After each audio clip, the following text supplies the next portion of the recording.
할렐루야. 우리 옆에 분들 다 환하게 웃어가면서 등짝을 후려패가면서 은혜 많이 받으시라고 인사하겠습니다. 시작.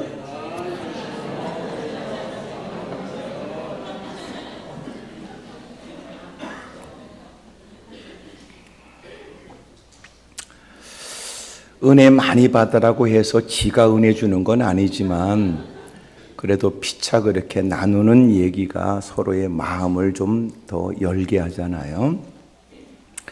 이번 성의 피차 만남이 저에게도 잊을 수 없는 은혜의 시간으로 기억되고 여러분 역시 평생 잊을 수 없는 은총의 시간으로 기억됐으면 좋겠습니다. 뭐 추억은 꼭 가을에만 만드는 건 아니니까 하나님이 허락하신 이번 성에 그동안 거지같이 신앙생활했던 사람이 이번에 말씀 앞에서 자신을 솔직하고 진실하게 살펴, 곧 부흥회는 가면무도회는 아니니까 하나님 앞에서 자기를 잘 살펴 지금까지 버티며 사는 일에는 지장이 없었으나 이것 갖고는 안 되겠다 라고 하는 하나님의 경고나 하나님의 지적 앞에서 도망갈 생각을 하거나 잔머리 굴려서 핑계댈 생각하는 게 아니고 목사가 이렇게 말씀을 전하거나 하나님께서 하나님의 같은 심정으로 전하게 하시는 말씀 앞에 또 이유만 되려고 하는 것은 참 어리석지요. 예. 이번 기회를 통하여 자기의 신앙의 건강을 체크하고 그리고 이전보다 더 활기 있고 열심히 있는 신앙으로 가꿔지게 되면 보람된 일들이 넘치지 않을까 싶습니다.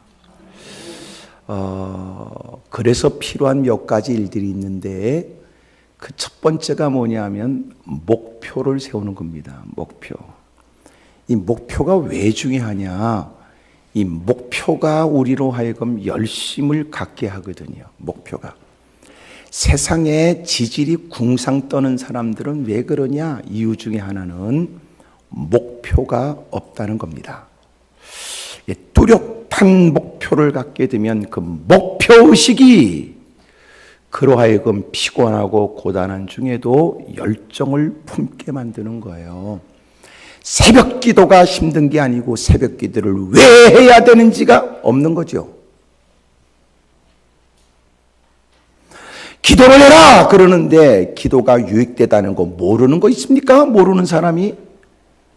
그럼에도 불구하고 기도에 힘쓰지 않는 건 내가 꼭 기도를 해야 되느냐? 그것 때문에 그런 거 아니에요? 그러니까 저도 이제 내일 새벽에 부흥회는 잡혀 있는데 내일 저도 새벽에 나올까 말까 그래요. 왜 그러냐면 여러분이 새벽 기도로 안 나오면 나도 안 나올 참입니다. 아니 나를 무슨 뭐 품꾼이 하나처럼 써서 어차피 강사를 저 위에서 내려오게 해서 어차피 돈 줘서 세우는 것처럼 생각하고 어차피 부려먹을 거 좀 더 부려먹자 그래서 지는 새벽 기도 안 나오고 나만 나와라 이러는 건 나는 못 견딘다 그 말이에요. 나는 먹고 살겠다고 내려온 사람이 아니니까. 내가 여러분 안 만난다고 제가 강단이 말씀을 즐거운 강단이 없는 건 아니니까. 뭐 기도는 뭐 그렇게 크진 않아도 한 주간에 만여 명이 모입니다. 그러니까 나는 그곳에 있으면 되지 왜 내가 여기까지 내려왔겠어요. 그러니까 먹을 게 없어 내려온 건 아닐 테니까. 그래도 하나님이 저 같은 사람 불러주시니까 고맙게 감사하는 마음으로 내려왔고 여러분 또한 기도로 준비하여 시간 은혜를 사모하겠다는 마음으로 계신 줄로 저도 생각하는 거니까 새벽 기도 여러분 안 나오면 나도 안 나올 참이에요. 옆에 사람 물어봐요. 그쪽은 어쩔 생각이냐고 다 물어보세요. 시작. 지도 안 나오는데 내가 왜 나옵니까? 그러지 말고 여러분이 다 나온다고 그러면 나도 나올 참이고 안 나온다고 그러면 까짓 KTX도 새벽 일찍부터 있더라고. 그러니까 저도 타고 올라가면 되는 일이고, 그러니까 어차피 하나님께서 우리에게 허락하신 성회라면 시간 사모하면 됩니다. 누가 합니까? 짧은 시간이 인생이 달라지기도 하고, 한 번의 시간이 인생이 오랫동안 얽매였던 죄악의 사슬이 절컹절컹 끊어져서 신분변화 일어나고 하나님의 백성이 되는데, 그 많은 세월 교회를 출입해 예배 드리는 건 익숙해도 익숙한 예배가 곧 그에게 복이다, 그 말은 아니에요. 익숙하다는 건 누구보다 그런 일들을 잘한다는 뜻이요, 그런 일에 전문가가 됐다는 뜻이라면 긍정적 부분으로 이해가 되지만, 이게 익숙하다는 것이 진정성을 상실하거나 마지못해 그냥 침묵회 정도로 생각한다는 건 비참한 일 아닙니까? 무사람들은 이해하지 못하는 예배 공간에 하나님의 임재와 또 성령이 각인의 필요를 따라 은혜의 역사를 베풀어 주신다, 그런 것에 대한 기대감이 있어야 예배지, 이게 무슨 안 나오면 찝찝하고 혹시나 안 가면 주님이 집에까지 와서 또 집안을 다 뒤엎어 놓을 게 아닐까, 이런 두려움 때문에 신앙생활하는 게 얼마나 어리석냐 말이에요. 그만큼 여러분도 내가 대충 훑어보니까 그래도 교회 좀 다녀본 사람들 같은데, 그래서 뭔가 선수 같아서 피차했던 얘기가 될 것 같아서 하는 얘기입니다마는, 이번 성에 무슨 교회의 한 행사 정도로 생각하지 말고, 이번 성에는 하나님이 이번에만 하나님이 주시려고 하는 은혜가 있을 것이다. 그런 마음에 여러분 개인적으로는 나름대로 목표를 세워서, 교회는 오래 다녔지만 진짜 너 구원의 확신은 있는 거냐? 너 정말 주님을 경험한 거냐? 여기 대구라서 하는 얘기인데, 제가 한번 기도원에서 설교를 마치고 나니까 어떤 두 부부가 대구에서 차를 타고 오셨더라고요.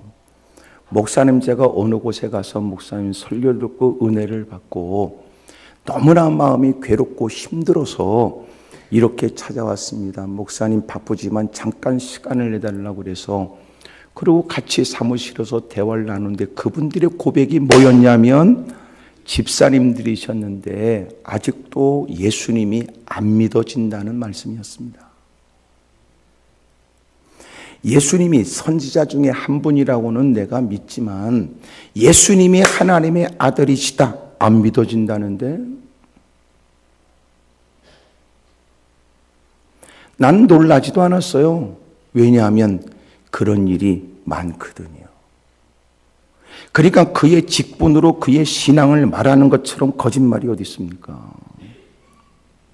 목사는 목사다운 신앙을 갖고 있는지, 장로는 장로다운 신앙을 갖고 있는지, 권사는 권사다운 건지 솔직히 우리가 살펴야 된다고. 왜요? 처음 믿을 때보다 구원의 날은 가까웠고 주님 앞에 서는 날이 가까워 지금은 더러워진 예복을 빨 때고 자신의 신앙을 진지하게 점검해야 될 때인데, 그러니까 이번 부흥회는 목표를 세워야 된다고요. 하나님, 내가 지금까지 무사람들에게 감추며 숨기며 살아왔으나 내 턱에까지 이건 아니다 느껴지는 내 신앙의 실상에 관해서 나도 주님을 경험하고 싶습니다. 나 정말 구원의 확신을 갖고 싶습니다. 나도 주를 위해서 내 생애를 걸 만큼, 때로는 누군가 말하기를 너는 왜 사냐고 물을 때마다 준비한 대답을 서슴없이 할 수 있을 만큼, 초대교회 순교록 이런 글들을 보게 되면요, 참 감동이 돼요. 나는 그리스도인입니다. 이런 글들을 보게 되면 여러분, 그들이 그 핍박과 고난 그리고 순교를 당해야 된다는 걸 뻔히 알면서 내가 그리스도인이다 라고 얘기하는 건 모든 것들을 다 포기하는 일이라는 걸 알면서도 기꺼이 그들은 나는 그리스도인입니다 라고 고백을 해요. 여러분, 카타콤의 순교장과 그거를 보니까 어린아이가 사람들이 카타콤에 있는 그리스도인들을 잡기 위해서 다가오는데 그 아이가 그러더라고. 나는 그리스도인입니다. 그리스도인들이 어디 있는지를 내가 모르지는 않지만 나는 그리스도인으로서 그들이 있는 곳에 당신들을 안내하여 그들을 잡아가도록 할 수는 없습니다. 소년이 하는 얘기가 나는 그리스도인입니다. 저를 죽이십시오. 대단하잖아요. 신앙생활 오래 한 게 개떡이나고 중요하잖아요. 여기 개떡이라는 건 찰떡과 구분되는 말로 여러분들로 하여금 뭔가 자신을 좀 살펴보라는 뜻으로 건네는 얘기입니다. 교회를 오랫동안 다녀 예배는 익숙해지고 남다른 직분까지 있어서 누구보다 믿음이 탁월하거나 월등한 것처럼 보여지긴 하지만 실상은 돌아서 혼자 구석에 처박혀 있으면 하나님은 계신과 스스로 반문하는 사람 여기 없어요? 목사도 속일 수 있어요. 주변의 사람도 속일 수 있죠. 목표를 세워야 된다는 뜻이에요. 하나님, 이번에 제가 그래도 내가 남다른 직분자로 불려질 때는 그만큼 남다른 믿음이 있을 거라고 보여지지만 실상은 누구보다도 엉터리인 사람 많거든요. 더 충격적 얘기를 할까요? 어떤 분이 저한테 왔어요. 권사님이에요. 큰 교회의 권사님입니다. 놀라웠게도 그 권사님은 세례를 받은 적이 없습니다. 세례를 받은 적이 없이 그분은 권사님이 됐어요. 놀랍잖아요. 날마다 해마다 학습세가 있을 때마다 마음이 괴로워 견딜 수가 없습니다. 상상을 초월한 일이 무지무지하게 많아요. 주님이 오시게 되면 깜짝 놀랄 일들이 막 드러날 겁니다.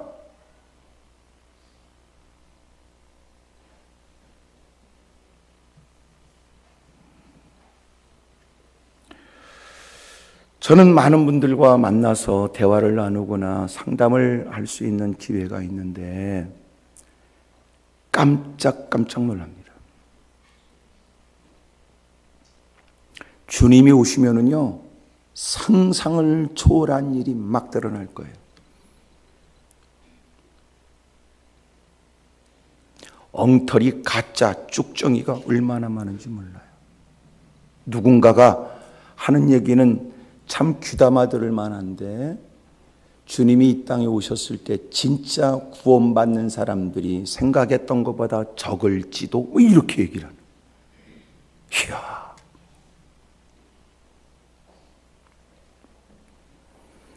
이번에 목표를 세우시지요. 하나님, 기도에 관해서는 좋은 생각은 갖고 있지만 기도를 그렇게 애쓸 필요를 느끼지 못하는 그러나 삶의 현장에는 기도 제목이 점점 늘어나고 있는 것도 부정하지 못하는 그 어떤 것보다 기도가 가장 최선의 방법이고 최고의 방법이라고 깨달아지도록 도와주십시오. 나도 기도할 수 있도록 은혜를 주십시오. 기도함으로 하나님이 주시는 응답과 은혜도 경험하게 해주십시오. 내 믿음에도 변화가 있어서 견고하게 해주십시오. 여러분, 어느 글을 보니까 그랬더라고요. 거친 바람이 불면 그를 안다 그랬어요. 거친 바람이 불면 호언장담했던 적지 않은 사람들이 거친 바람이 불면 되돌아서는 경우도 있다. 힘없이 무너지는 경우도 있다. 하지만 누군가는 그 바람 속에도 더 발걸음을 전진하며 옮기는 사람이 있다. 거친 바람이 불면 그를 알 수 있다 그랬다고요.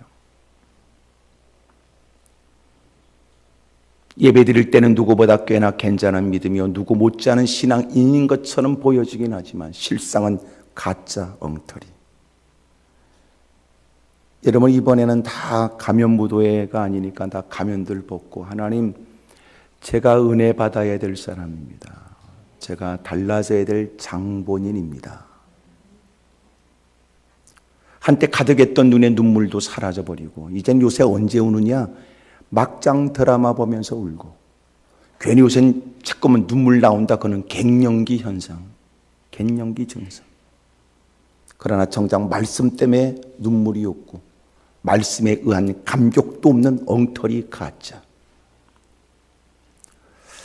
저는 목사로서 30년이 넘는 시간을 보내고 있는데 제가 가만히 보니까 이 목사가 돼서 30여 년이 시간이 지나가는데도 나는 된 목사가 아니더라고요.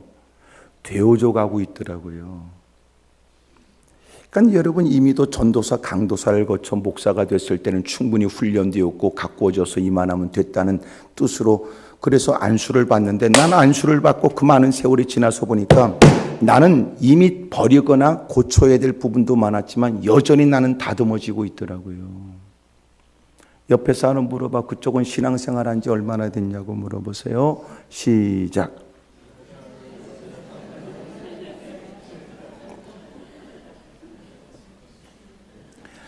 대부분 대답 안 하고 웃는 경우는 좀 묵은 겁니다. 묵은 거. 피차다 하니까 이제 묵어버린 거지요. 예.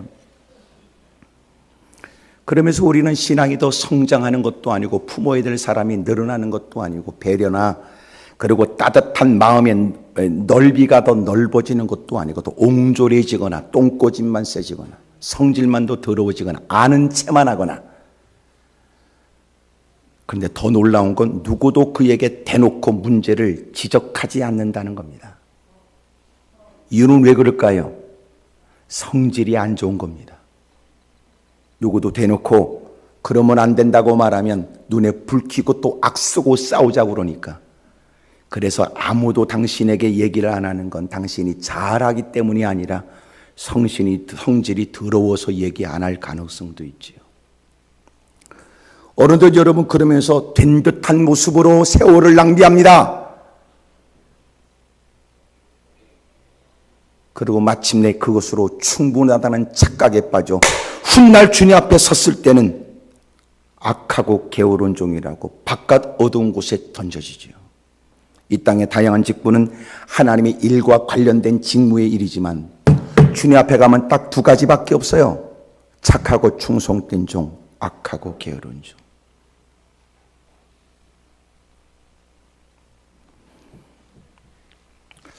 아멘하기 못한 부분이라면 고개라도 끄덕거리세요.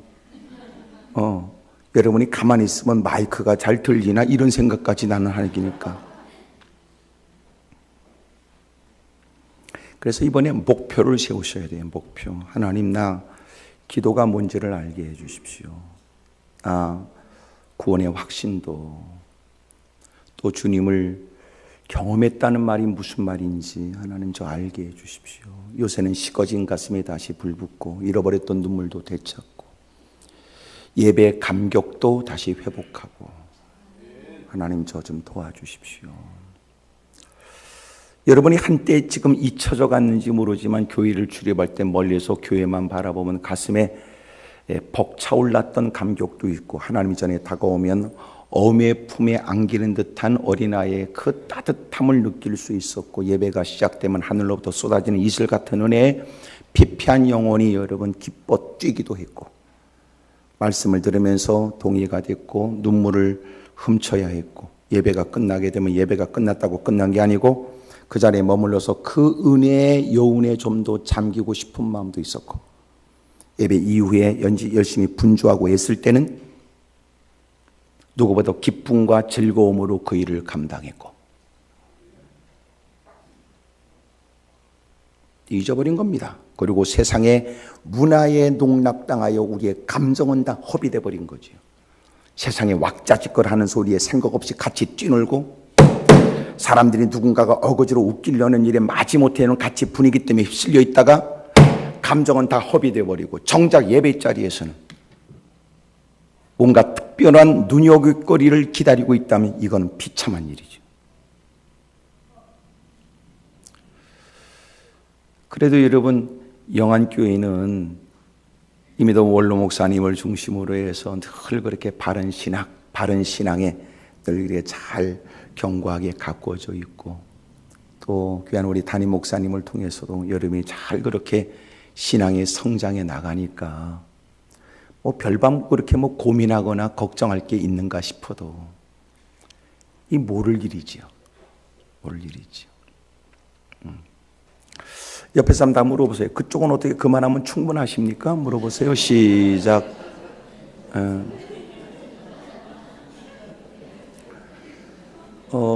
여러분이 대부분 웃는 것은 충분하다는 의미가 아니라 대답할 말이 없다는 뜻이겠죠. 민망하니까. 이번에 목표를 세우시죠. 목표. 옆에서 물어보세요. 그쪽 목표가 있어요? 그래 물어보세요. 목표. 목표 있어요? 그 목표가 피곤하고 고단한 중에도 침상에서 그를 일으켜 세우는 겁니다. 육은 피곤하여 파김치 되어져 푹 꺼지는 듯한 몸으로 잠자리에 눕지만 놀라운 건 자명종 시계에 맞춰서 벨소리가 울리면 선뜻 용수철퉁이듯 뻘떡 일어나지 못하지만 눈을 뜨고 아이고 가야 되는데 피곤한데 가야 되는데 남편이 말하기를 야 이 사람아 가든지 그러면 아유 졸려서 자든지 가야 되는데 그럼 가든지.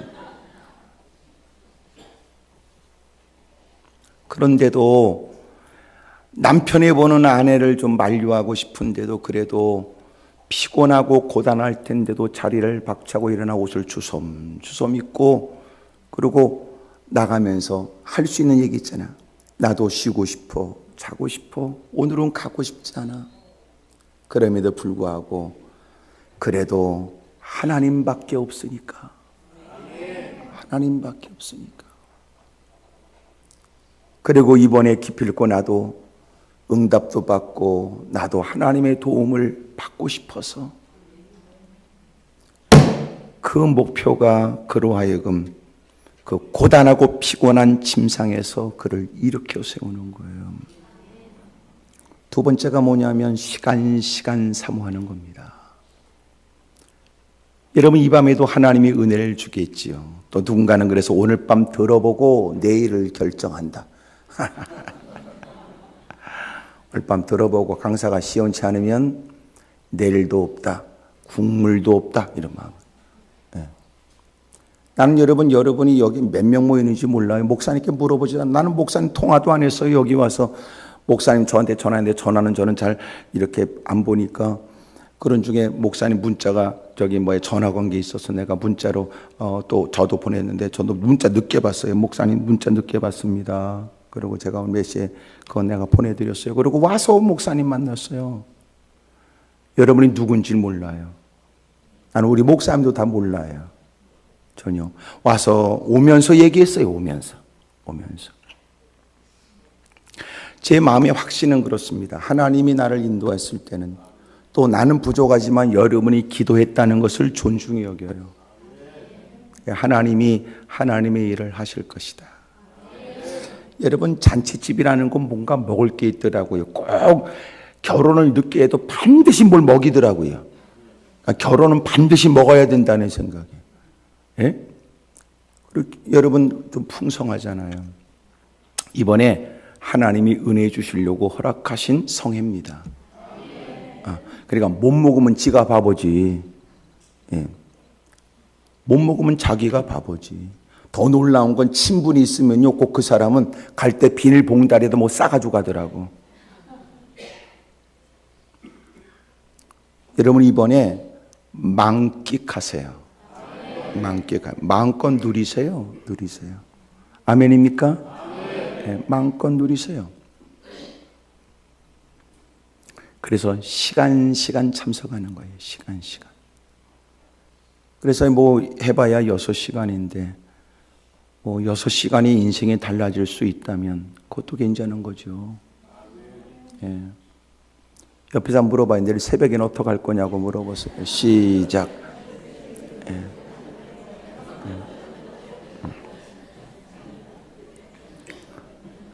옆에서 다시 얘기하세요. 저 그쪽 안 나오면 강사도 안 나온답니다. 그래서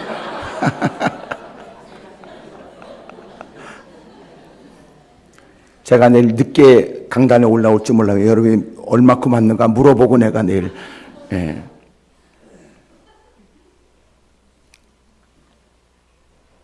시간. 여러분이 개인적인 약속은 뒤로 미뤄도 됩니다. 왜냐하면 하나님께서 주시려는 은혜의 때를 놓치지 않는 것은 현명한 지혜니까. 예. 세 번째가 뭐냐면 시간 은혜를 사모하는 겁니다. 사모하는 겁니다. 동참할 뿐만 아니라 시간 의미를 부여하는 거지요. 하나님이 이 밤에 내게 뭘 깨닫게 하시려는지에 대한 갈급해하며 사모하는 겁니다. 하나님은 사모하는 자에게 은혜를 베풀어 줍니다. 사모하는 자에게. 여러분, 갈급해하고 사모하는 사람들, 소위 허기짐에 시달리는 사람은 식당 가서 식사를 한다고 그러면 밑반찬 먼저 나오면 밑반찬으로라도 벌써 배를 채웁니다. 근데 배부르는 것들은 메인 메뉴 나와도 끄적거리죠. 사모하는 겁니다. 사모. 하나님이 내게 주신 기가 막힌 은혜의 기회라고 여기고, 이번에 그래서 목표를 세우고 시간 동참하되 시간 사모하는 거예요.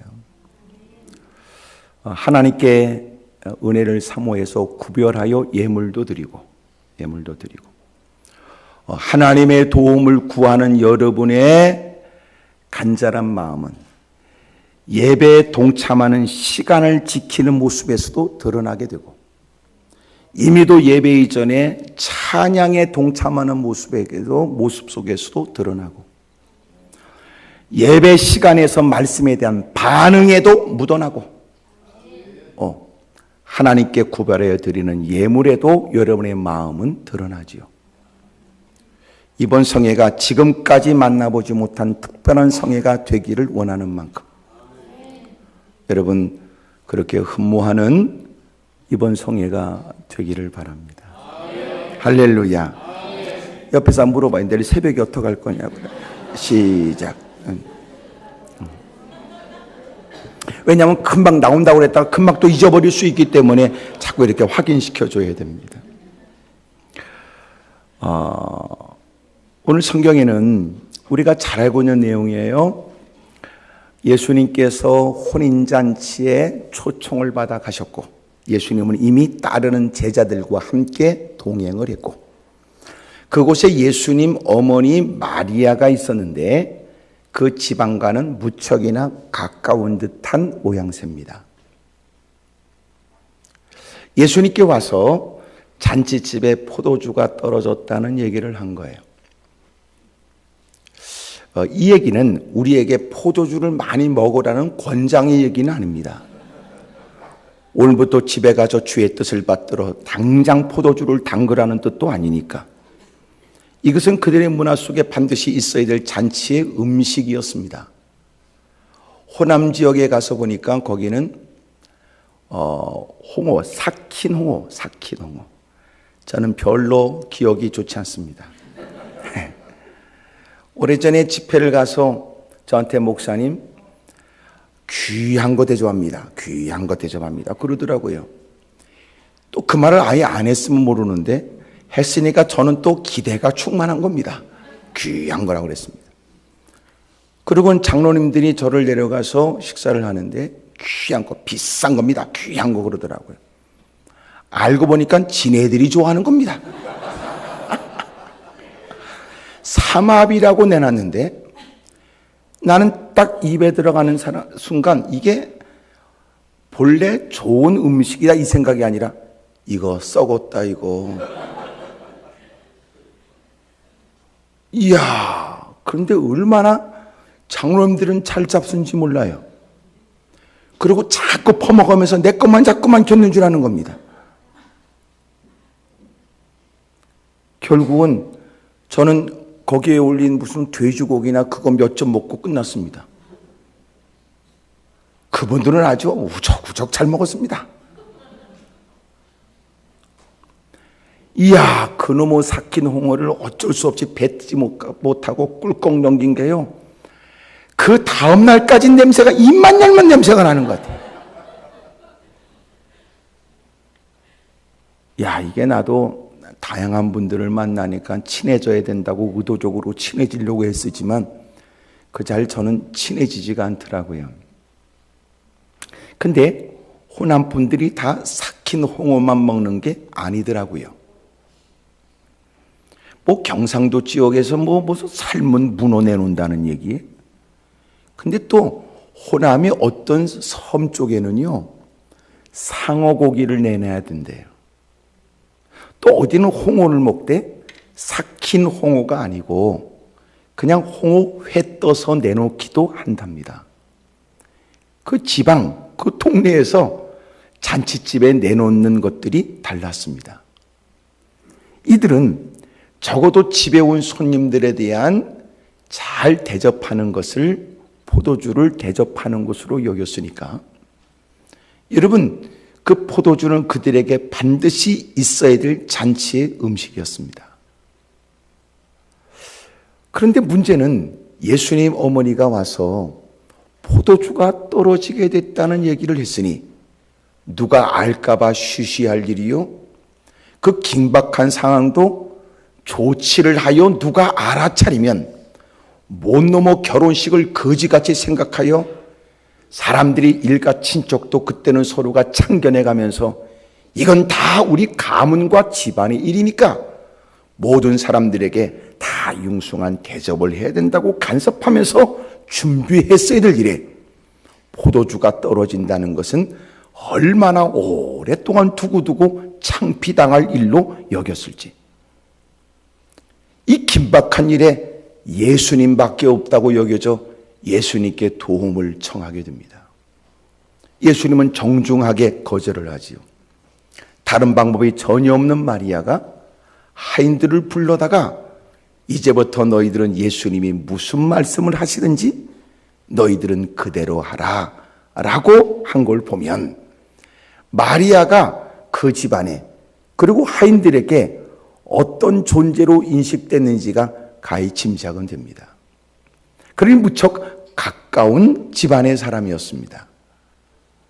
하인들에게 너희들은 이제부터 예수님이 어떤 말씀을 하시든지 그대로 하기만 하라. 그리고 그 자리를 벗어나고 하인들은 예수님만 뚫어지게 쳐다보고 있는데 예수님께서 그들을 향하여 멀리 보여지는 입구에 돌 항아리 6개 물을 가득 채우라고 하셨으니 이것은 유대인의 결례를 따라 물을 채우는 독이었어요. 그 항아리는 물을 채워 사람들이 집에 들어갈 때 그것으로 손을 닦고 때로는 발도 닦아 더러운 것들을 씻는 물이었습니다. 또 하나 이것은 밖에서 묻어온 죄를 씻는다는 의미도 있었다고요. 그곳에 물을 가득 채워놨다가 출입하는 사람이 점점 늘어나게 되니까 많은 물이 소비되어 있었습니다. 근데 지금 그 집안의 문제는 포도주가 떨어진 것이고 이것 때문에 집안 내실에 선 사람이 누가 알까봐 쉬쉬하면서도 대책이 없어 끙끙 앓고 있는 일에 주님은 포도주의 문제에 대해서 도움을 청하는 것을 분명히 알았음에도 포도주와 전혀 관련 없는 더 많은 사람이 앞으로 집안에 들어올 수 있도록 그들이 닦을 수 있는 물을 채워놓으라고 하니까 전혀 주님의 말씀은 현실과는 관계가 없는 듯 보여집니다. 하지만 주님이 모를 리가 없을 테고 주님이 오히려 현실에 맞지 않는 것을 원하는 것은 주님이 뭔가 대책이 있다는 뜻이지 주님이 우리보다 부족하거나 어리석기 때문은 아닙니다. 왜 하나님은 내가 힘들고 어려운 처지에 하나님 전에 다가왔는데 내 문제에 관해서는 직접 거론을 하지 않고 현실적으로는 배부른 듯 현실적으로는 사치스러운 듯한 자꾸만 막연한 믿음에 관해서만 자꾸 주님이 강조하는지 알고 보니까 주님은 오늘의 문제가 원인이 그것이었고 그 문제 역시 해결하는 방법으로서 그것을 주님이 가르쳐 주시는 것이라도 힘들고 어려운 처지인 사람은 그것이 문제 해결의 답이라고 생각하지 못하는 경우가 많아서 말씀을 듣다가 괜히 혼자 시험 들었다고 자빠지거나 오늘은 아무것도 은혜가 되지 않았다고 한숨 쉬는 경우도 있습니다. 그래서 중요한 게 뭐냐면 오늘도 예배를 동참하면서 내가 참석했느냐 주님이 나를 불렀느냐 이게 이제 중요한 거예요. 만약 내가 참석했을 때는 내 목적이 있죠. 주님이 나를 불렀을 때는 주님의 목적이 있겠지요. 내가 참석해 줬다 그럴 때는 내 만족이 있겠지요. 주님이 나를 불렀다 그러면 주님이 나를 무슨 말씀을 들려주시려고 불렀는가 그러겠죠. 같은 말씀을 들어도 내가 온 것과 주님이 나를 불렀다는 것은 전혀 다릅니다. 설령 나는 그 문제 때문에 호둥지둥 다가왔지만 말씀을 들으면서 깨닫게 되기를, 아하! 나는 그 일 때문에 다가왔지만 주님이 그 일을 통하여 나를 부르셨구나. 그렇게 깨달아지면 복입니다. 하여튼 아멘 안 한 분들은 꼭 집에 가서라도 꼭 하세요. 네. 왜냐하면 꼭 깨닫는데 좀 시간이 걸리는 사람도 있거든. 그러니까 여러분, 주님이 왜 우리가 내놓은 그 심각한 문제에 관해서는 거론하지 않고 전혀 그 현실을 주님은 모르시는 듯 왜 현실에도 맞지 않는 엉뚱한 얘기를 우리에게 분부하시는지, 주님이 우리보다 무지하다는 뜻이 아니며 주님이 우리보다 어리석다는 뜻은 결코 아닙니다. 단 주님은 우리보다 더 능력이 많으시고 주님에게는 우리가 알지 못하는 우리의 무지함과 달리 주님은 기가 막힌 뭔가를 계획하고 계신 거지. 왜 우리는 그 생각을 못할까요? 하나님이 무슨 좋은 일을 계획하신 모양이다. 왜 우리는 그 생각을 못할까? 마침내 다행스럽게 마리아가 하인들에게 충고하며 권면했던 얘기가 있으니 아무 소리 하지 않고 물을 길어다가 돌 항아리 6개에 물을 채우기 시작하고 아구까지 가득 차도록 돌 항아리 6개에 물을 채웠습니다. 그러자 예수님은 다시 그 물을 떠다가 연회를 주관하고 있는 연회장에게 갖다 주라고 했는데, 연회장은 그 집안의 사람을 의미하는 게 아니라 연회 일들을 전문적으로 하는 사람을 의미하고, 그에게 물을 떠다 줬는데 그 물이 포도주로 바꿔진 거예요. 물로 된 포도주를 맛보고 그 연회장이 말하기를, 아니 내가 신랑을 불러서 말하기를 숱한 많은 연회를 주관해 봤지만 어쩜 이 집안은 좀 다르군요. 다른 사람은 처음 시작하는 잔치에 좋은 극상품의 포도주를 내놨다가 이제는 점점점 시간이 지나 이제는 잔치가 끝날 때쯤 되면, 그때가 되면 핫질의 포도주도 내놓을 수 있을 때 어쩜 이 집안은 이렇게 좋은 포도주를, 더 좋은 포도주를 내놨냐 그러잖아요. 그리고 이 일에 그 현장에 있었던 예수님의 제자들은 예수님을 믿으니라. 그리고 오늘 본문이 끝나요. 여러분, 예수님이 보신 첫 번째 이적은 우리에게 중요한 의미를 갖다 줍니다. 아이들이 돌이 되면 돌잡이를 하더라고요. 옛날에는 그 아이 앞에다가 붓, 실, 엽전 뭐 이런 거 갖다 놓고 아이가 먼저 그 돌이 되어서 손을 잡고 뭐에 관심을 갖느냐에 따라 붓을 집으면 학자가 될 거라고 그러고, 실을 잡으면 오래 살 거라고 그러고, 장수할 거라고 그러고, 엽전을 잡으면 아주 거부가 될 거라고. 아이가 처음에 관심을 갖는 게 뭐냐를 사람들은 재미삼아 그렇게 했거든요. 요새도 돌잡이가 있더라고. 문제는 꼭 엄마가 옆에서 애 손끝에다가 골프공을 자꾸 갖다 대고 애가 움켜쥐도록 만들어, 아유 골프공 잡았다고 그러고 뭐 앞으로 훌륭한 골프 선수가 될 거라고 곧다고 헛소리들을 많이 하지만, 그 돌잡이는 아이가 제일 먼저 무엇에 관심을 갖느냐로 아이가 어떻게 될 것인가를 사람들은 그렇게 재미삼아 알아봤다고요. 예수님이 보신 첫 번째 이적은 뭔가 의도가 있다고 생각되지 않아요? 예수님이 자신을 보여주시는 거예요. 그 첫 번째가 뭐냐면 예수님은 어떠하신 분인지, 예수님은 부족함이 없게 하시는 분이라는 겁니다. 요한복음 10장에 10절에 예수님은 양으로 생명을 얻게 하고 풍성하게 하려고 오셨다고 그러거든요. 예수님을 빼놓고 살아가는 우리의 삶은 늘 아주 오랫동안 치밀한 계획을 세워도 뜻대로 모든 것들이 계획대로 되는 것 아닙니다. 오랫동안 사람이 머리를 맞대고 잔치에 흥이 었고 많은 사람들도 좀 그렇게 우리가 많은 돈을 투자하고 그러더라고. 많은 사람이 풍성하게 먹고 즐겼으면 좋겠다는 뜻으로 계획하고 추진했지만 잔치를 하다 보니까 가장 중요한 포도주가 떨어질 줄이야 말이에요. 일부러 적게 준비했을까요? 아니면 온 사람들이 더 많이 퍼마셨을까요? 어떤 연인지는 모르지만 어쨌든 그들이 전혀 생각지 못한 곤혹스러운 일을 겪게 된 거예요. 여러분 인생도 그래요. 어떤 부모가 자식을 잘 키우고 싶지 않은 부모가 있답니까? 여러분 이왕 시작한 일, 사업 잘 해보겠다는 마음으로 의욕 있게 시작했는데 누가 망하길 원하는 사람이 있답니까? 나름대로 야심찬 계획을 세우고 나름대로 애를 쓰고 불철주야 아침 일찍 일어나고 저녁 자리에 눕게 누워가면서 애쓰지만 세상은 뜻대로 되는 거 아니지요. 여러분 장사를 한다고 몫이 좋으면 괜찮게 잘 될까요? 자본금이 많으면 사업은 잘 될까요?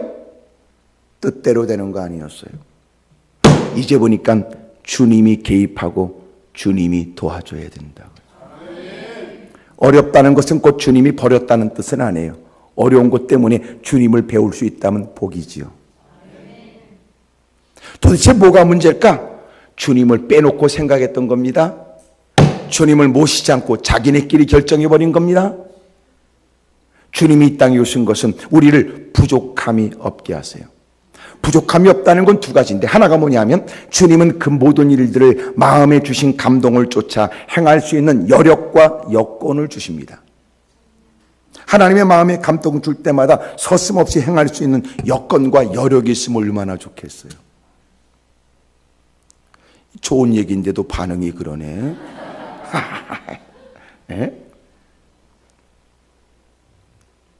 여러분 생활의 곤고함으로부터 벗어나기를, 질병에 시달리지 않기를, 자식 때문에 울며 불며 발을 동동 구르는 일이 없기를, 힘쓰고 애쓰는 일에 성과도 있고 보람도 있기를, 가는 곳곳마다 하나님이 역사했다고 하는 새로운 간증들이 이어지게 되기를.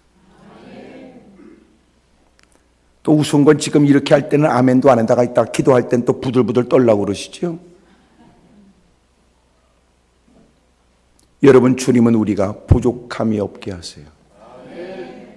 날마다 얼굴은 생기가 있고 요새는 우울증 환자가 점점 늘어나고 점점 가면 갈수록 불면증 환자들이 늘어나더라고요. 너무너무 가슴 아파요. 여기도 있어요. 수면제 복용하면서도 잠을 청하는데 잠도 오지 않는 분들도. 제일 쉬워요. 옛날엔 잠 안 오면요 교회 와서 잤어요. 요새는 잠이 안 오면요 하여튼 눈이 복숭아 씨가 되도록 TV를 봐요. 마음을 다하고 뜻을 다하고. 언제 텔레비를 끊어가 보니까 이렇게 계속 보다가 죽을 것 같다고 느끼면 육체의 기력이 쇠하면 마지못해 텔레비를 끄고 한 손에 리모컨 붙들고 자요. 그러니까 새벽 기도도 없죠. 이 시대의 능력 중에 능력은 뭔 줄 아세요? TV 보다가 TV 끄는 게 능력이야. 아, 끄자. 내일 새벽 기도 가야 된다. 그런 게. 제가 어느 교회 가서 그 얘기 했더니 그 교회는요, 큰 교회 옆에다가 현수막을 길게 써 붙여놨더라고. TV 끄는 게 능력이다, 이렇게.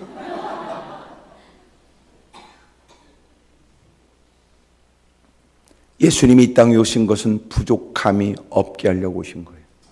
또 하나가 뭐냐면 부러운 게 없게 하시는 거예요. 주님으로 인하여 누가 볼 때는 풍족한 건 아니지만 그러나 정작 그는 누군가를 부러워하지 않아요. 주일날 누가 새로운 명품 가방 들고 왔다고 해서 주일날 내내 그 얘기가 도는 겁니다. 김비싸 그 가방 봤어? 비싼 거래. 그래? 뭔데? 명품이란다. 교회가 누가 뭐 하나 구두 하나 신고 오고 옷 하나 주워 입고 가방 하나 들고 오면 그 주일날은 그 얘기밖에 없어. 그 얘기밖에. 뚫어지게 보면 부러워하면 지는 거니까 뚫어지게 보지도 못하고 곁눈질해 가면서, 그래도 막 부러우면 스스로 자기 암시를 걸어. 저건 분명히 가짜일 거다. 저건 짝퉁일 것이다. 마음 한 곳에 저주 생겨 끈이 나와 끊어져 버려요. 그리고 집에 가서는 남편하고 한판 붙어. 이게 주일날 풍경이라면 유치하단 말이에요. 부러운 게 없어? 누구는 그 형편돼서 그걸 가방 들 수 있지. 집사님 가방 멋있다. 이쁘네. 아 그래요? 아 좋다. 한번 들어보세요. 아니 괜찮아. 나는 안 맞을 것 같고 집사님한테 잘 맞는다. 좋다. 부러워하지 않아. 중심으로 기꺼이 축복해주고 좋게 여겨주고 칭찬해주고 얼마나 좋아. 그러면 그 사람이 짜장면 꽃배기 사줄지도 몰라. 꼭 하여튼 속이 삐뚤어진 것들 많아. 집사님 그거 이쁘다. 아 이쁘다. 아 이쁘다. 아 근데 색깔은 별로다. 이래야 지속이 편안한 인간들.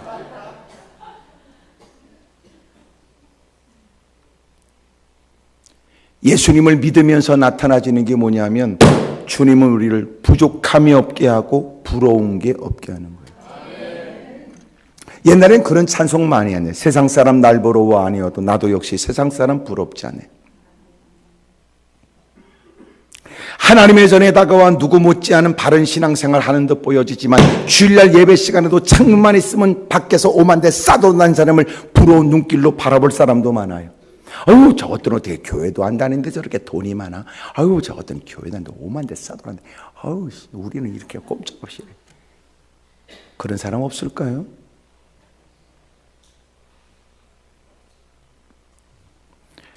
예수님이 이 땅에 오신 것은 우리로 하여금 부족함도 없게 하지만 부러운 게 없게 하는 거예요.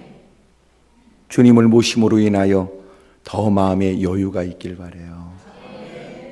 한번 어떤 권사님이 저한테 왔어요. 목사님, 우리 교회는 문제가 많습니다.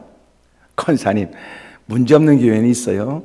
다 교회는 문제 있어요. 왜냐하면 교회 안에 들어올 땐 전부 다 문제 있는 것들만 들어오거든요.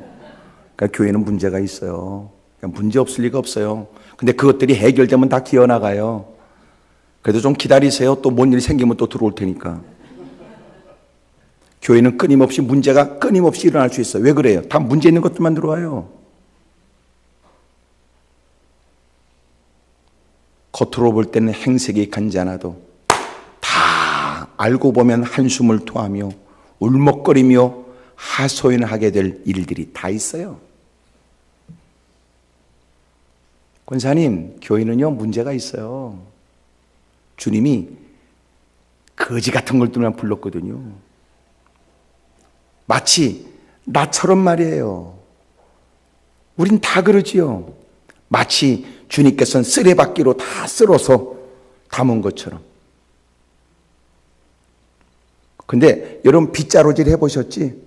어떤 거는요 바닥에 바싹 누워있는 것도 있어. 쓰는데도 안 쓸리는 거 있더라고. 거기다 그 젖은 종이는요 웬만해 그거는 빗자루를 바싹 뉘어서 긁어야 돼. 이렇게. 그런 거지 같은 인간을 주님은 그렇게 담아 우리를 하나님의 전으로 불러서 스스로 믿고자 하는 의지로 믿을 수 없는 성령의 은혜로 말미암아 믿어지게 하셔서 신분 변화에 하나님의 자녀가 되게 하시고 울먹거리며 주님을 찬미하도록 만드시거든. 그래서 교회는 은혜가 사라지면 시끄러울 수밖에 없어요. 그래서 교회는 은혜가 있어야 돼요. 그래서 늘 물으셔야 돼요. 교회는 반드시 두 가지를 물어야 되는데, 하나는 구원 받으셨습니까? 물어라. 이유는 이단이 묻기 전에 늘 이 일에 확인을 하고 확신을 갖게 해라. 구원 받으셨습니까? 라고 물어라. 이단이 묻기 전에. 또 하나는 당신은 그 직분을 감당할 수 있는 성령님으로 충만하십니까? 물어라.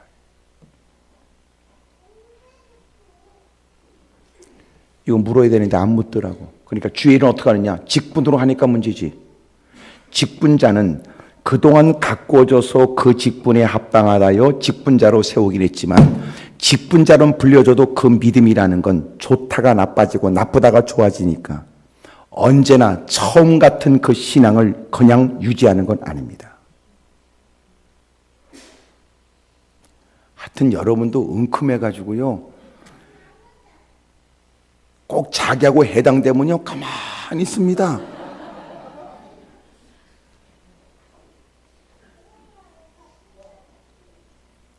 그래서 물어야 돼요. 당신 구원 받았어?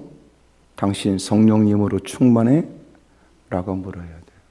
왜냐하면 주의 일은 직분으로 하는 게 아니에요. 직분은 그 일을 할 수 있는 자격이지만 그 일을 할 수 있는 힘은 위로부터 받아야 된다.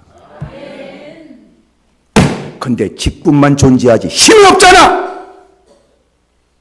그리고 거들먹거리면 그 사람을 통하여 원수마귀가 들어올 가능성이 있어요. 그래서 우리가 날마다 성령님으로 충만해야 돼요. 그래서 물어야지요. 구원 받으셨습니까? 물어야 되고. 성령 충만하십니까? 물어야 된다. 뭐 이런 겁니다. 그는 늘 교회에 늘 앉았던 자리에 앉는다. 하지만 늘 우리는 앉았던 자리에 주일 예배를 드리겠다고 앉아 있어도 그 마음은 지난주하고 오늘하고 달라요. 그러나 그가 그 자리에 앉아 있으니 그는 변함없이 지난주처럼 믿음이 대빵 좋은 줄 안다. 잊지 마세요. 여러분 스스로가 자기를 살펴 이러면 안 된다고 느낄 때 빨리 조치하지 않으면 다른 사람이 알아차릴 때는 당신 창피당하니까. 피아니스트는 자기가 연습을 하루 안 해도 본인이 안다. 조치하지 않으면 관객들이 알게 될 것이다.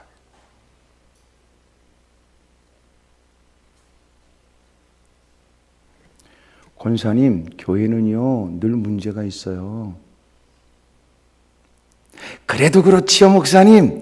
우리에게는 사랑이 없습니다. 권사님 정도 됐으면은요, 다른 사람이 나를 사랑해 주는 거를 기다리면 안 되고요. 권사님이 사랑하세요. 더 많은 사람을. 그러니까 남다른 직분을 가졌다는 건 뭐냐면 더 포용하는 사람이 늘어난 거야. 긍휼의 정도가 더 커졌고 내가 품어주는 사람이 더 늘어났다는 뜻이어야 되는데 이게 무슨 직분을 가지게 되면 누구보다도 내가 누군가에게 주목을 받아야 되고 사랑을 받아야 된다는 개념으로 느끼니까 잘못됐지요. 드디어 여론 표정은 그래 결심해서 내일 새벽도 안 나오는 게 좋겠다. 오늘 첫날 들어보니까 아니 어쩜 저렇게 어리석게 설교를 해. 첫날은 내일 나오도록 꼬셔야지. 참 저렇게 첫날부터 저렇게 다구치는 거야. 이런 걸 보면 저는 부흥사는 아니에요. 여러분이 그런 전문 부흥사를 찾았다면 잘못 찾은 거야. 하지만 여러분의 귀뜸해 드리는데 저는 솔직히 내일 새벽기도 나오도록 권면은 하지만 저는 설교할 때는 지금 이 시간밖에 없어요. 이유는 이렇습니다. 저는 기도원에서 늘 마지막 설교로 해요. 이유는 뭐냐면 어떤 분은 이 시간이 마지막인 사람이 있더라고요. 어떤 분은 그래서 자살하려고 하는 여러분들이 살았어요. 그러니까 이 자리에도 누가 있는지 모르죠. 그래서 저에게는 내일이 없고 지금만 있어요. 그래서 제가 설교하는 저의 가장 중요한 건 지금 당신이 결정하고 지금 은혜 받아야 된다. 그래서 제가 약간 어투가 그렇죠. 하지만 저도 고상한 말은 쓰려고 애쓰지만 저도 지금까지 별짓을 다 해봤는데 그게 효과가 없더라고요. 그래서 제가 내린 결론이 뭐냐면 여러분이 즐겨 쓰는 일상용어로 쓰기로 결심한 거예요. 그래서 고상한 설교 갖고 여러분은 끄떡도 안 하고 약간 자극적이어야 여러분이 들으려고 하는 것 같더라고요. 그러므로 결코 내가 약간 투박한 말을 쓰는 것은 여러분의 인격을 무시해서가 아니에요. 나는 지금 여러분의 영혼에 포커스를 맞춘 거예요.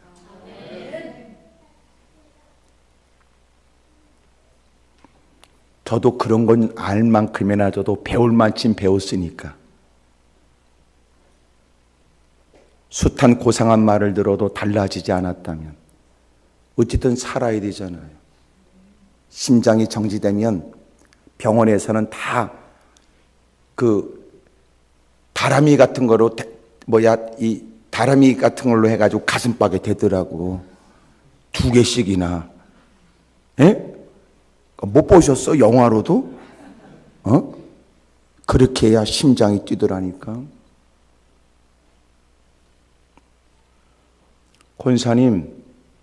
권사님이 됐으면 권사님은 더 많이 사랑을 받아야 된다는 말로 생각했습니까? 권사님이 더 많은 사람을 사랑하셔야지. 그래도 그렇죠, 목사님. 저는 교회 천사들만 다니는 줄 알았어요. 권사님, 교회 천사들만 다니면은요, 권사님은 그 교회 못 다닙니다.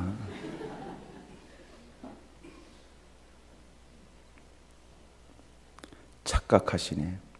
예수님은 의인을 부르러 오신 게 아니에요. 죄인을 부르러 왔지. 교회 안에서는 다양한 많은 사람들이 나름대로 삶의 고통과 어려움 때문에 신음을 토한 사람도 많아요. 먼저 들어온 사람은 주님의 은혜를 경험한 사람이 되어져 때로는 그들의 철없는 소리도 들어주며 그들의 투정도 받아줘가면서 내가 이만큼 되기까지 누군가 나를 기다려준 것처럼 여러분도 그들을 기다려주고 성장하도록 도와줘야 돼요. 예수님이 이 땅에 오신 건 부러움이 없게 하시려고요. 이제는 괜히 시기하거나 질투하거나 오만하지 않기를 바랍니다. 누군가 그랬어요? 교만이 얼마나 무서운지에 대한 교훈이 여기에 있다. 고래가 얼마나 무리에서 튀어나와 높이 뛰며 물을 멋지게 뿜어내는지를 자랑스럽게 그렇게 보인다면 그 고래는 어부의 작살에 맞을 것이다. 교만이 주는 끔찍한 교훈에 대한 이야기. 사랑하는 여러분, 늘 저와 여러분들은 주님의 은혜 안에 부러운 게 없고 칭찬하고 격려하고 그러길 바라요. 할렐루야. 요새 여러분이 뭐 때문에 한숨 쉬고 무엇 때문에 불평하고 무엇 때문에 마음이 괴로운가를 살펴보세요. 사람이 마트에 가서 물건을 사갖고 나는 카트에 담아놓은 그 물건을 보면 그 사람의 식생활과 건강을 가늠할 수 있대요. 그 사람이 요새 무슨 책을 읽는지를 보면 요새 그 사람의 생각이 어떤지를 가늠할 수도 있죠.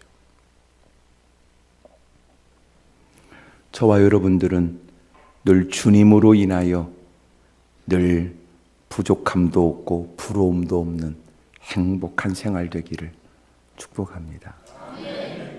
두 번째가 뭐냐면 주님은 바꾸어 주세요. 여러분, 물이 포도주로 바뀌었어요. 포도주를 어떻게 만드는 줄 아세요? 포도주를 이물질을 제거해야 돼요. 씻어요. 그 대신 완전히 물기를 빼야 돼요. 그 다음에 포도를 담고 설탕을 재는 겁니다. 그런데 한 번은 제가 그 전에 교회에서 포도주를 마셨는데 그 성찬식에 포도주가 이상하더라고요. 그래서 물어봤더니 아이고 포도주 담갔을 때 권사님들이 그러더라고. 물이 들어갔다고 그러더라고. 포도주 담글 때 물이 들어가면 안 된다네. 근데 주님이 포도주를 어떻게 만들었냐면 포도 없이 물로 이미 그들이 준비했던 것보다 더 좋은 포도주를 만들었다니 놀랍죠. 주님은 바꾸어 주시는 분이세요. 상상하지 못한 일은 지금도 있어요. 저는 죄송한 고백이지만 저는 술 때문에 몇 번 죽을 고비가 있었어요. 사람들이 저한테 이렇게 얘기했어요. 저놈은 젊어서 술 때문에 뒤질 거다 그랬다고요. 하나님의 은혜로 저는 뒤지지 않았고 뒤집어졌습니다. 물론 저는 모태신앙이에요. 신실한 부모 밑에서 저는 성장했어요. 그리고 교회 유초동서부터 쭉 다녔죠. 교회 모든 기간을 다 거친 것도 사실이에요. 하지만 여전히도 교회는 출입해도 할 짓은 다 한 거예요. 그런데 하나님이 저를 하나님 앞에 부복하게 만들었어요. 그리고 여기까지 오게 됐다고요. 한 번은 제가 어느 교회 집회를 갔는데 6명의 장로님이 제가 강사가 왔다고 인사하겠다고 기다리고 계셨어요. 그리고 다 이제 인사를 하고 어디서 많이 본 듯하다 싶었는데 제 친구예요. 그리고 이제 잠시 이렇게 얘기를 나누고 그리고 저를 호텔까지 데려다 줬고 그리고 식사를 대접한다고 그러고선 식사 대접을 받고 호텔로 가는 길에 저를 태워다 주면서 했던 얘기입니다. 차 안에서 큰 소리로 이렇게 얘기했습니다. 조성근 목사님을 조성근 목사님이 되게 하신 하나님을 찬양합니다.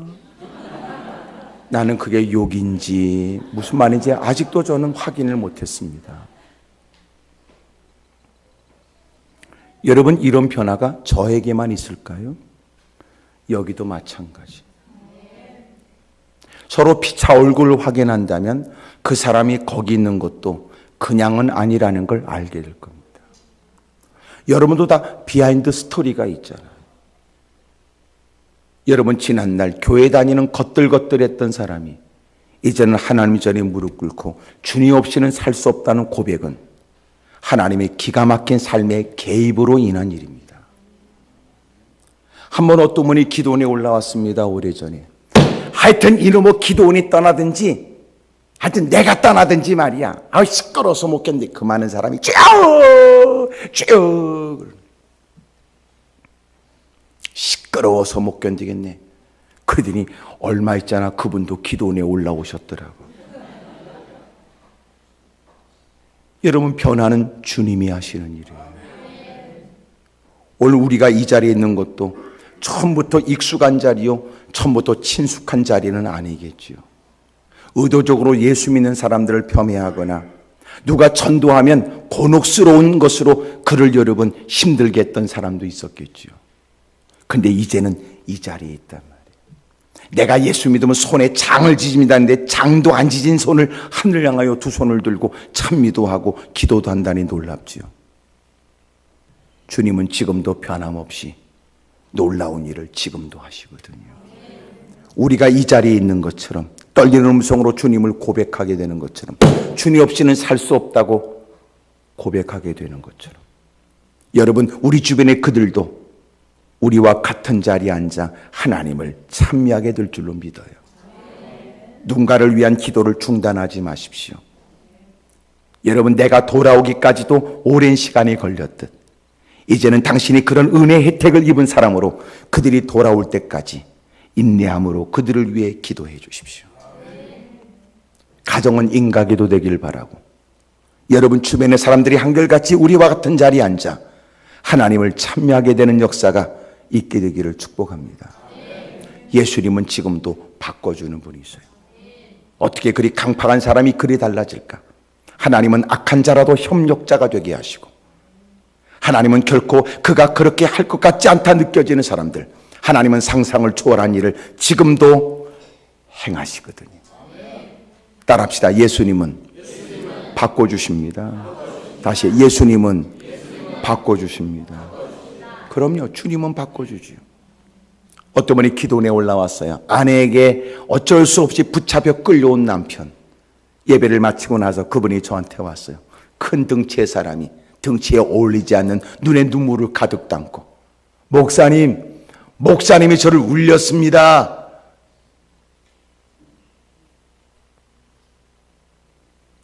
그렇게 아내가 남편을 위해 오랫동안 기도했는데 하나님이 그분에게 은혜를 준 거예요. 지금도 상상하지 못한 일은 계속 이루어지죠. 주님이 그런 분이세요.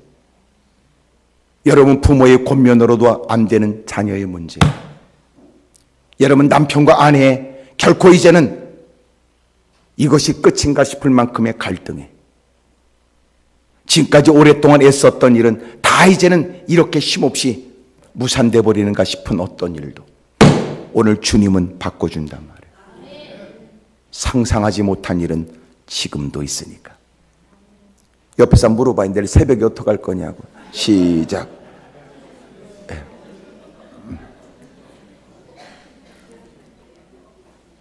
여러분 하나님께 매달려 도움을 청하면 주님은, 기도하는 그는 연약하지만 들으시는 주님은 능하신 분이거든요. 그가 기도하면서 내뱉는 얘기는 투박스럽거나 어눌할 수 있겠으나 주님은 그 중심을 보시고 역사해 주시거든요. 오늘 주님이 개입하면 놀라운 일이 일어날 거예요. 한숨과 탄식이 가득했던 잔치집이 이제는 이전보다도 활기 있는 잔치집이 되었고, 이제는 포도주를 요구할 때마다 두려워 어쩔 바 몰랐던 그들이 더 풍성한 잔치집이 되도록 하나님이 만들어주신 것처럼 오늘 저와 여러분들에게도 그런 변화의 역사가 있기를 축복합니다. 세 번째가 뭡니까? 세 번째는 주님이 더 좋게 하세요. 여러분 부족함이 없게 하시고 바꿔주시고, 세 번째는 더 좋게 하세요. 어느 날 어떤 어린아이가 엄마와 함께 교회를 처음 나왔습니다. 낯선 장소에 엄마 옆에 바싹 붙어있는 아이, 개구진 아이지만 낯선 공간에서 아이가 엄마 옆에 바싹 붙어 있었습니다. 근데 갑자기 이 아이가 앞에 강단을, 엄마의 팔을 끌어당겨서 엄마에게 강단에 있는 십자가를 가리켰습니다. 그 교회는 강단에 십자가가 있습니다. 그러더니 그 아이가 엄마한테 말하길, 엄마, 저기 더하기 있다, 이랬습니다. 아이가 볼 때 그것은 더하기였습니다. 여러분 예수님을 믿으면 플러스 인생이 되지요. 자연인은 40세 이후가 되면 시력도 나빠지고 육체도 점점점 노화 현상이 또렷하게 나타나기 시작한대요.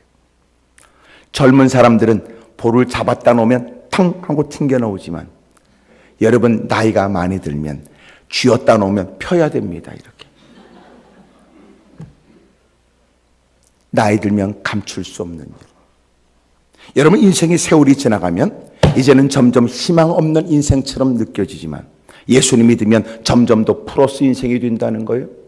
그 노년에 누구도 꾸지 못하는 꿈도 꾸며, 오히려 그동안 오랫동안 기도했던 만큼 기도에 대한 놀라운 응답에 대한 소망을 갖고 사는 거예요.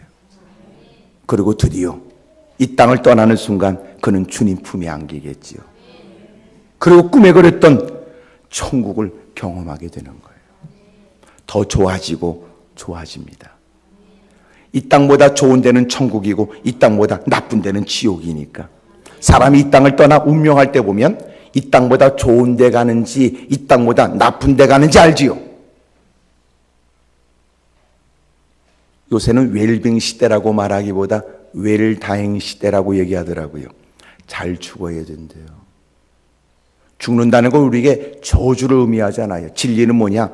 죽는 것도 진리고 심판도 진리예요. 한 번 죽는 것은 정한이 치고 그 다음에는 심판이 있다. 진리 아닙니까? 죽음은 끝을 의미하는 것이 아니라 그토록 원했던 새로운 세계로 들어가는 거예요. 죽음은 우리에게 저주가 아니에요. 죽음은 우리에게 복이지요. 적어도 사람이 인생을 다 끝날 쯤 되면 뭐 이런 거 하나 있어야지. 가족들 다 모아놓고 자기 일생에 하나님이 자기에 주신 듯한 자기 인생의 성경 구절 하나, 예? 자기의 인생의 성경 구절 하나 뭐 있으십니까? 없습니까? 묻지 말라는 겁니까? 내 인생의 성경 구절 하나, 거기다가 내 인생의 찬송 한 장, 1절부터 4절까지 뭐 이러는 거. 예? 그래서 마침내 운명하기 전에, 주님 품에 안기기 전에, 별세하기 전에 성경 구절 하나 암송하고 다 같이 찬송가 부르고, 그리고 그는 자는 것처럼 지켜보는 모든 가족들이 죽음이 두렵다고 느끼는 게 아니라 이렇게 주님 안에서의 별세도 아름답구나, 이렇게. 그게 후손들에게 남길 멋진 일이에요. 근데 막 죽을 때 눈을 막 뒤집고 그럼 되겠습니까? 여러분도 이제 우리 모두가, 젊은 사람도 마찬가지, 여러분 잘 죽어야 돼요. 후회함이 없이 사는 겁니다. 후회함이 없이. 근데 사람들이 대부분 왜 후회하는가 조사해 보니까 하고 싶은 일을 못한 것에 대한 후회가 아니래요. 해야 될 일을 하지 못한 것에 대한 후회지. 아이고, 내가 남다른 직분을 갖고 교회에 충성해야 되는데 바쁘다는 이유 때문에 충성도 못하고, 아이고, 그래도 내가 내 아내, 내 자식들을 더 많이 사랑해야 되는데, 그게 후회스럽다는 거예요. 마땅히 할 일을 하지 못한 것에 대해서. 오늘 허락되는 날, 또 허락되어진 시간 속에서 후회함이 없기를 축복합니다. 할렐루야. 점점점 좋아지는 사람. 나이는 들어도 그는 누구보다도 더 푸른 꿈을 가졌다. 젊은이들과 어울린다. 그들과 꿈 얘기를 한다. 젊은이들과 같이 뛸 수는 없으나 그러나 젊은이들과 소통이 가능하다. 얼마나 멋진 일이에요.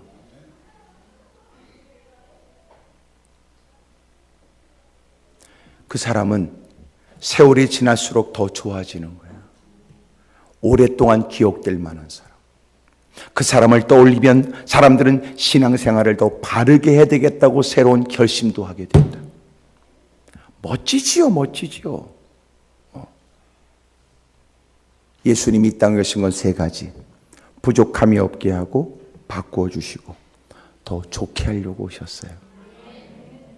그렇다면 예수님께서 혼인잔치에 청함을 받고 오셨다가 어떻게 이렇게 잔치집이 내실에서부터 근심과 염려와 탄식이 많은 환경에 이렇게 달라질 수 있었는지, 이유는 이렇습니다. 예수님이 이 집안에 손님으로 오셨다가 주인이 되신 거야. 마리아가 하인들을 불렀어요. 여기 마리아, 예수님이 여기 지금 초청돼서 손님으로 오셨지만 이제는 예수님이 주인이야. 너희 하인들 말이야, 이제부터 예수님을 손님처럼 대하지 말고 주인처럼 대해. 그래서 예수님이 무슨 말씀을 하시든지 너희들은 그대로 하기만 하면 돼. 그리고 예수님이 주인 되신 거예요. 그리고 예수님은 도대체 현실에 맞지 않은 돌 항아리 6개에 물을 채우라고 하는 그 얘기에 하인들은 주인의 명령을 받드는 것처럼 가서 물을 떠다가 부었고 다시 그 물을 떠다가 연회장에 갖다 준 즉 그것이 포도주로 바꿔진 거 아니에요? 어느 날 예수님이 제자들을 불렀습니다. 그리고 물으시기를 사람들이 나를 누구라고 하느냐? 예수님, 어떤 사람은 예수님을 엘리야 선자 중에 한 분이라고 얘기합니다. 세례 요한. 그래? 야, 남들이야 다 이렇게 저렇게 말할 수 있지. 하지만 내 곁에 있는 너희들은 나를 누구라고 하느냐? 베드로가 나서서 예수님은 주는 그리스도시요 살아계신 하나님의 아들이십니다. 오늘도 주님이 우리에게 질문하시는 거예요. 나는 너한테 누구냐? 이렇게. 지금까지 나름대로 교회 생활은 익숙해지고 교회를 출입한 지 몇 년, 10년, 몇십 년일 수 있는 여러분. 말씀을 듣는 건 좋지만 목사님, 오늘 목사님 말씀 준비하신 거 잘 들었어요. 목사님 아까 그 했던 예화가 대빵 재밌었네요. 목사님 배웅에 나갈 때 목사님 오늘 목사님 준비한 설교 잘 들었어요. 근데 목사님께만 귀띔해 드리는데요. 목사님은 강대상에서 목사님 준비한 설교는 목사님은 마음대로 할 수 있지만요. 제가 살아가는 것은 내 마음대로 살기로 했습니다. 제 생활은 간섭하지 마세요. 그리고 성전을 떠난다면 아직도 예수님은 그의 주인은 아닙니다. 예수님이 주인이라는 개념이 뭐예요? 주님, 저의 모든 것들을 주님은 간섭하실 수 있습니다. 내가 민감하게 여기는 물질의 문제도, 요새 우리 가족들이 고민하고 있는 자녀들의 혼사 문제도, 요새 우리가 민감을 끄는 사업이나 우리 부동산이나 등등의 모든 문제에 관해서도 주님이 나의 주인이 되어줘 다 간섭해 주십시오. 주님이 결정하면 그렇게 따르겠습니다. 옛날 예배하고 지금 예배가 다른 이유를 내가 뭘 말씀드릴까요? 옛날 예배는 어떤 예배였느냐? 옛날 예배는 예배 시간에 나의 모든 것들을 결정한다는 개념이었어요. 그래서 예배 가운데 과거 일들이 해석됩니다. 현재 위기를 벗어날 수 있는 힘을 얻습니다. 불확실한 내일에 관해서 확신을 얻습니다. 그러므로 예배에 희망을 걸었지요. 복잡했던 근심과 염려의 일들을 가지고 하나님께 다가옵니다. 말씀을 경청하는 일에 진지하지 않을 수 없지요. 왜냐하면 그 말씀 속에 내 고민과 내 현재의 어려움과 그리고 불확실한 내일에 대한 모든 것들이 그 안에서 다 해결되니까. 과연 우리는 예배를 그렇게 임할까요? 예배는 예배고 나는 나고 예배 따로 국밥이에요? 예배는 참석하지만 결정적으로 내 모든 삶은 내가 고민하고 내가 경험으로 결정할 일이요. 끼리끼리 비슷한 사람끼리 서로가 이런저런 정보에 결정할 일. 하나님의 전에 있는 우리에게 주님이 물으시는 거예요. 나는 너한테 뭐지? 과연 예수님은 우리의 주인입니까? 예수님이 우리의 주인이란 말이 무슨 말일까요? 믿는 자 곧 그 이름을 영접하는 자 곧 그 이름을 믿는 자들. 예수님이 나의 주인이 된다는 게 뭘까요? 내가 놀라운 걸 깨달았어요. 사람들이 말하는 예수님을 나의 주인으로 모신다는 말이 성경에 말하는 그 의미가 아니더라고요. 이런 의미예요. 예수님을 나의 주인으로 모십니다. 그런데 보니까 대표이사가 2명이더라고요. 사장이 2명이에요. 나도 사장이고 주님도 사장으로 세우겠다는 거예요. 주님을 모셨다라고 하는 개념, 예수님이 나의 주인이라는 개념이 뭐냐면 나는 하인이 된다는 거예요.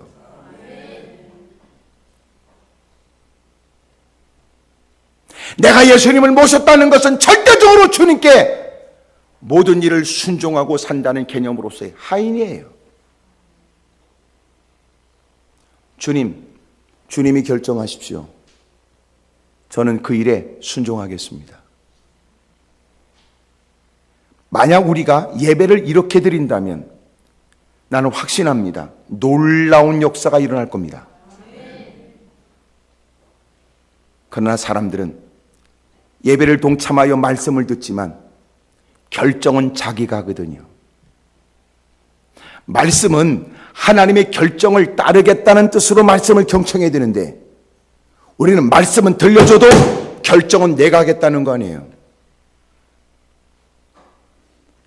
자기가 주인입니다. 인격적으로 말씀이 들려지면 고개를 끄덕거리고 수긍할 수 있죠. 몇 자 적으면 누구보다도 말씀에 집중하는 듯 보여줄 수 있습니다. 실상 그는 결국은 자기 마음대로 살아요. 오늘 어찌 보면 첫 번째 이적이라는 것이 오늘 본문의 제목이긴 하지만 또 다른 제목은 뭐냐면 주님의 질문입니다.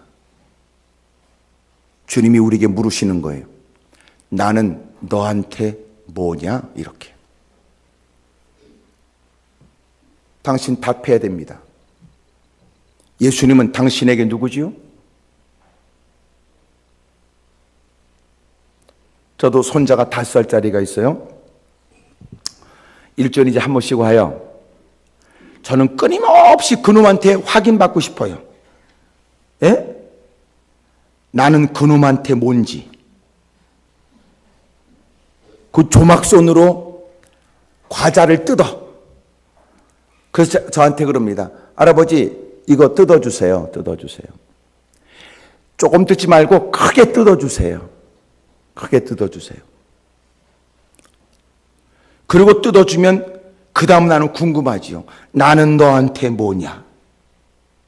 근데 그놈이 딱 뽑아서 할아버지 먼저, 할아버지 먼저. 기분 삼삼합니다. 할아버지 먼저, 내가 그놈한테 누군지를 나는 확인하는 거예요.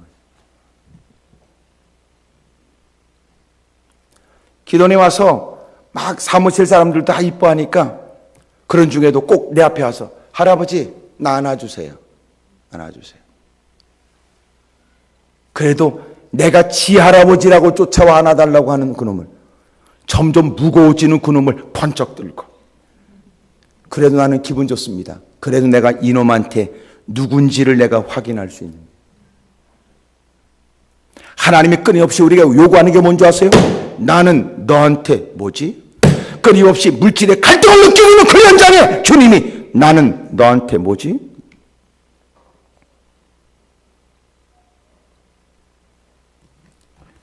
예수님 잘 믿는 것처럼 사기치지 마세요. 예수님을 잘 믿으셔야 됩니다.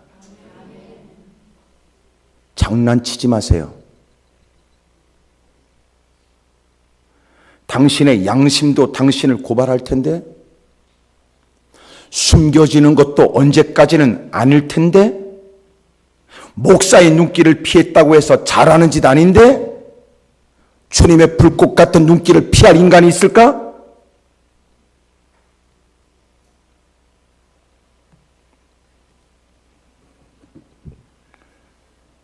첫날 밤 너무나 강하게 여러분들을 다고치는 것 같아서 미안하지만, 그래도 나는 이렇게 만난 김에 얘기 안 하면 내일 해야지 그러면 잊어버리는 머리가 썩 좋지 않기 때문에 생각난 김에 이렇게 얘기해야 됩니다. 그러므로 왜 첫날부터 저렇게 다고치냐 그러지 말고, 저건 목사가 머리가 나빠서 그렇다 이렇게 생각하시면 좋을 듯하고, 또 듣고 보면 이게 틀린 말은 아니고 내 이야기 같다 싶으면 말씀 앞에서 자신을 살피면 복이 되겠지요. 네가 필요할 때마다 예수님을 필요할 때 쓰는 사람들, 지멋대로 살다가 모처럼 무릎 꿇을 때마다 하나님이 역사해 주세요 그러면 무슨 퀵 서비스도 그렇게 빨리 안 옵니다. 장난칩니까?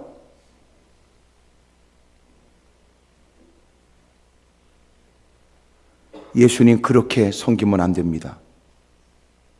그분은 곧 심판주로 오실 겁니다.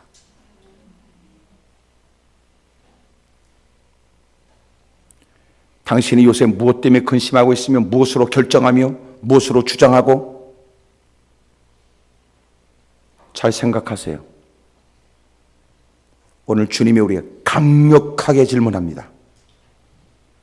난 너한테 뭐냐? 답하셔야 합니다.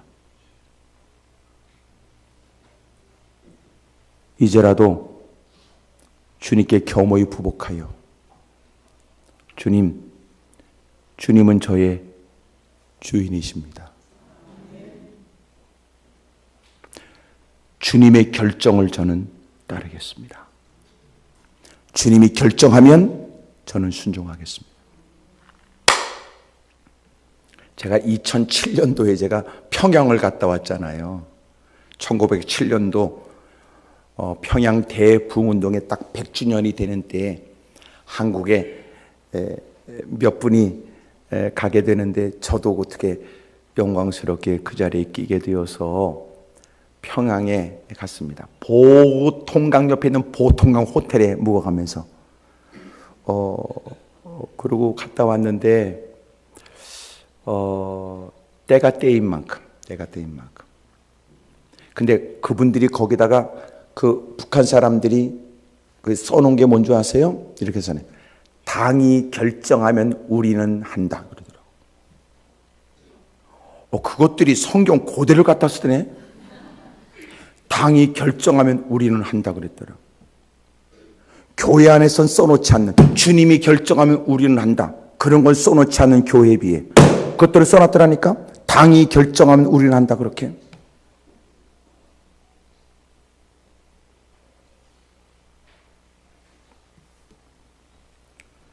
괜히 여러분 뭐 입술 몇 마디로 여러분 주여 아멘 그따고 하지 말고 진짜 여러분 주님 앞에 당신은 누군지, 당신은 주님을 어떻게 생각하는지 표명하세요. 예수님은 손님이 아니고 우리의 주인이셔야 합니다.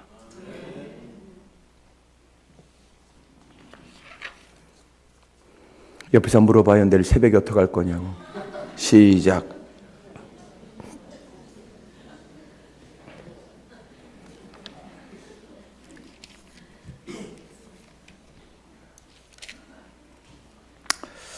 찬송가 94장 하겠습니다.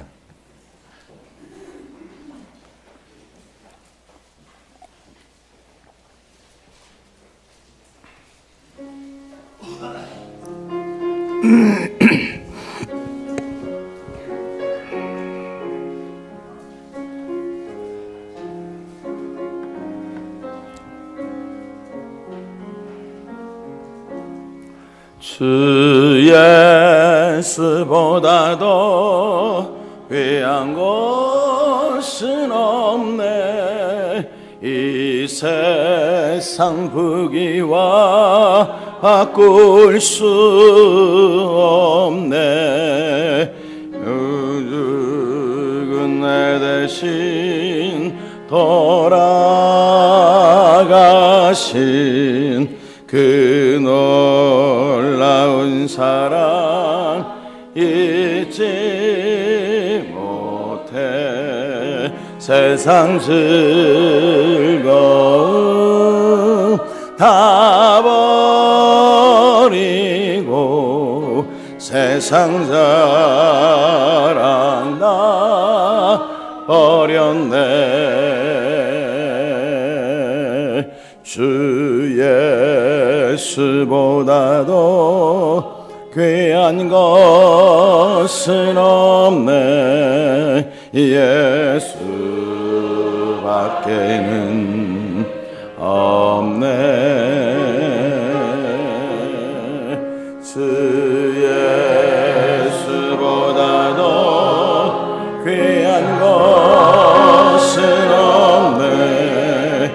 이 세상 명예와 바꿀 수 없네.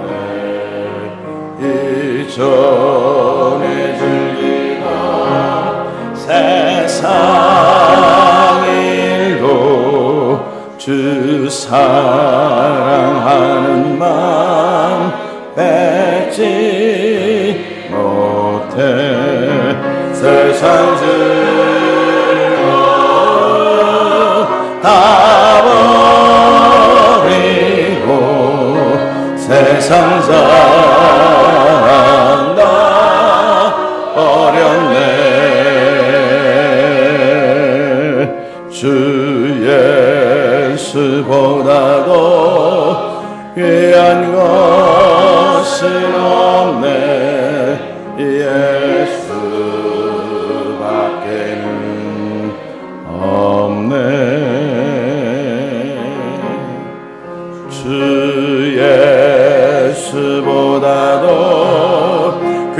위한 것은 없네.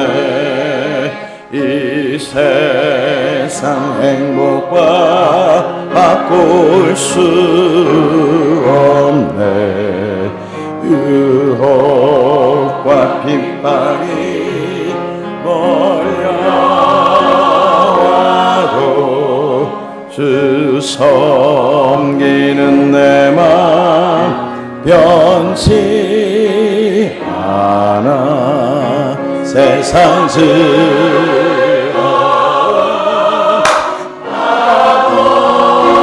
버리고 세상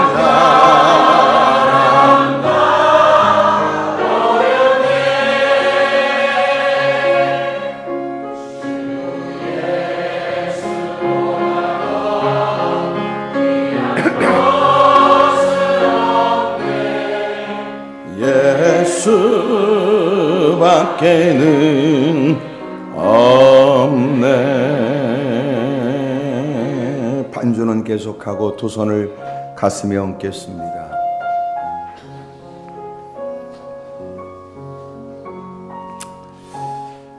불을 좀 끄셔도 돼요. 이유는 누군가는 익숙하지 못하는 기도가 그래서 누군가에 의해 영향을 받을 수 있기 때문에 불을 끄도록 했습니다. 여러분이 감정을 유발시키려는 게 아니에요. 여러분 오늘 이 말씀 앞에 진실되고 솔직하게 자신을 살폈으면 좋겠습니다. 예수님은 당신에게 누구십니까? 내 피로 따라 주님과의 관계를 자랑하고 싶거나 말하고 싶어도 그 예수님께 모든 자기의 결정권을 넘기고 예수님의 하인으로 살 마음은 있는지, 우리 시간 통서로 간절히 기도하겠습니다. 사랑과 은혜가 많으신 아버지 하나님,